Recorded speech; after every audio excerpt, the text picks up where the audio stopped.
When you reflect on your watch journey, basically where you ended up, there are always reasons you've made those choices because some watches guided you through your journey. Admitting that we've provoked an appetite in our subconscious for specific watch genres. So here are 5 watches which impacted my watch collecting journey forever.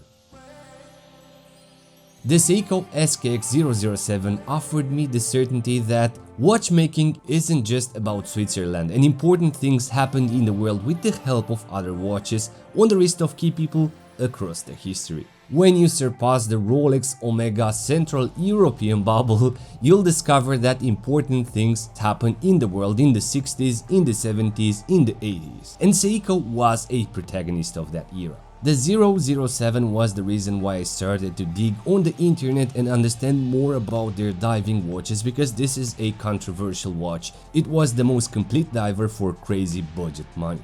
What was behind the 007 design? What was the evolution, I asked myself. And surprised by doing so, I was browsing the internet from one picture to another, discovering more and more interesting Japanese diving designs. So back in the days with my non-connoisseur experience but with my trained eye as a designer, I started to dig, and my first landmark was the Seiko Turtle, which was an unusual, courageous design which I liked a lot, with a pebble-like shape and a similar bezel as the SKX. I had to have one, so I started to look for them. From the SKX I bought the Seiko Turtle, the SRPK777, and then a limited edition mini turtle Zimbe. I wanted to go vintage initially, but I went in the end modern. I discovered that you can actually customize your Seikos, and I felt it convenient to grab the newer ones, but I never did it. My point is, through Seiko and by following this heritage path, I started to appreciate more the tonneau designs, and I realized it was impactful for me because I often collect and appreciate these courageous tonneau watches. For me, the dynamic changed a lot. Essentially, I started to appreciate and secure iconic turtles like the Seiko Turtle, the Navigator Timer, the Seiko Captain Willard, or the Uemura versions, which I currently own. But especially, I was drawn into Doxas, collecting across time the Sub 300T, the Box Crystal 300, visiting my preferred brand as well, the iconic Certina DS2. Concluding that the Seiko SKX007 introduced me to Seikos, especially the turtles, but also the underrated and important brand, Doxa. This is the Certina DSPH200M. It's a Swiss watch. While I was a newbie in the watch world in 2017, and because I had an affair with the military phenomenon for quite a long period, I had a particular interest for military watches, especially for the British Royal Army, the Omega Seamaster Big Triangle. I did like how the military specs were addressed by Omega back in the days, the busyness of the dial and the bezel, but also the sword hands. Beautiful watch, unobtainable. But then I've seen the 2018 launch, the Certina DSPH200M with the Hesalite box crystal, where I felt loads of similarities with the military Seamaster. I was astonished, I had to have it, especially because it was obtainable. Now, do not imagine that this is a perfect watch, not at all. This is quite big at 42mm for a heritage watch, has a big aluminium bezel insert, the rotating mechanism isn't spectacular, but despite its sloppiness, this PH200M with the box Hesalite has something special about it. Not sure if it's about the charm of the box Hesalite, about the even long-lasting lume, the beautifully balanced dial, the lightweight comfortable wear, or the turtle from the case back, but I respect this watch a lot and I love it. And thanks to this watch, besides becoming a faithful fan of this Certina brand and their history, I started to focus more on heritage watches, either skin divers or diving instruments with boxed crystals. The main advantage of such a box Hesalite is the reduced weight, but also the particular distortion or the clarity provided by the plastic in special, not to mention that you can polish it or remove the scratches with ease. For me, the heritage watches or the faithful to the original reissues are a must in any collection. And since this purchase, I bought several divers in this area, the Middle Ocean Star Tribute, the Oris Diver 65, the Tudor Black Bay GMT, and the list with box crystal watches continues until today.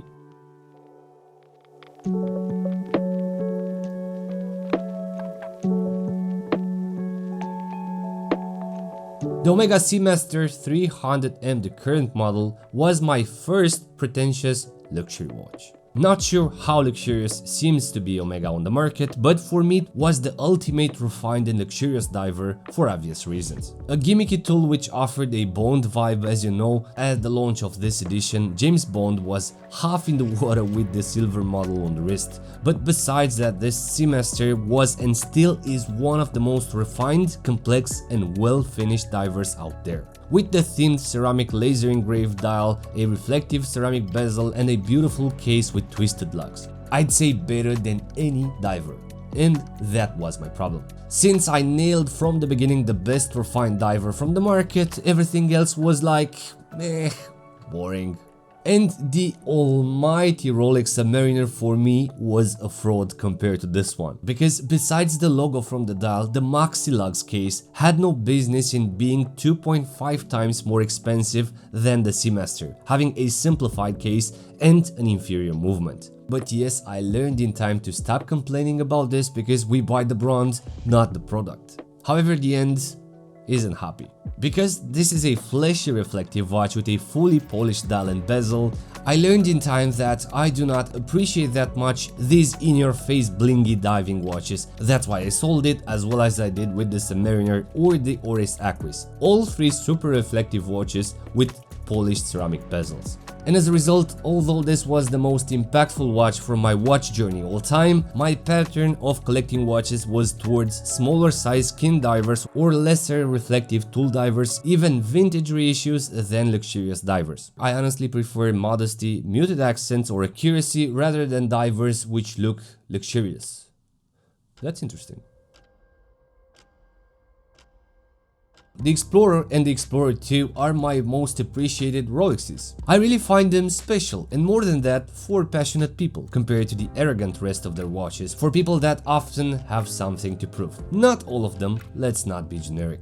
For me, both the 369 dial or the GMT bezel versions were influential watches in my collection, because I liked the idea of Explorer's watches purpose for outdoor activities or mountaineering. This is the type of watch which speaks to me equally as the field military watches. I did collect it across time various iterations of Explorers, the Nevada Super Antarctic, the SAR 033, the Tudor Ranger, but also deviated watches from the 6-digit Explorer 2, like the previous Explorer 2, the Polar version, the Seiko Navigator Timer, or the Timex Expedition GMT. I simply loved the platforms. The point is, although I loved these Explorers, I felt dragged into the artificial hype of the people, and I always lived with this thing in mind that I'm more a victim of the social media hype rather than enjoying these Rolexes, because at the end of the day they transform their products into currency on the wrist, then watches to wear with confidence and enjoy. You add a scratch, you lose $100. You add a dink on it, you lose more. So I sold them. What I understood and concluded for myself is that Tudor as a brand is less conservative, is more friendly in communication with far better prices even compared to the Swatch Group brands. And without having a particular interest, I've ended up having 5 Tudors in my collection currently. Another impactful watch in my collection is the Santos de Cartier. I did a video about this watch, explaining how much this Santos motivated me to want better from myself and to exceed my comfort zone condition. And it worked, having a respect for what the brand represents. I indeed started to revitalize my wardrobe, wear my Santos and complement the watch with interesting outfits. Being a military reenactor for so many years, such details matter, and sometimes a watch can convince you to wear a specific wardrobe and not the other way around. The purchase of the Santos de Cartier impacted me personally in a positive way, and I'm glad I went with the medium 35mm version, being far more elegant and more niched than the 39mm version, which is, in my opinion, too big for a dress watch, working more as a competitor for the Royal Oak, the Overseas or the Nautilus as a sport watch. So the Santos de Cartier purchase has a happy ending for me, because basically opened my appetite for more elegant watches, creating basically a distinct chapter in my watch collection, which I appreciate a lot. But hold on, from there I purchased the Grand Seiko Xianben, which is half elegant, half GADA, the Union Glass Haute Calendar, the Chopard Alpine Eagle, or the JLC Reverso Classic, planning to focus more in the dressy area with German enamel dials, maybe a Breguet, or definitely an automatic tank or a JLC Reverso dual face. Why not? So this is how and why these watches influence my watch collecting in time, and I'm pretty sure without them my collection would have looked totally different. And I'm really curious to know which are the most impactful watches which influence your watch collection. Please let me know in the comments below. And as usual, if you're new around, please consider subscribing for future episodes. Thank you very much, thanks for watching, and until next time, be brave and stay safe.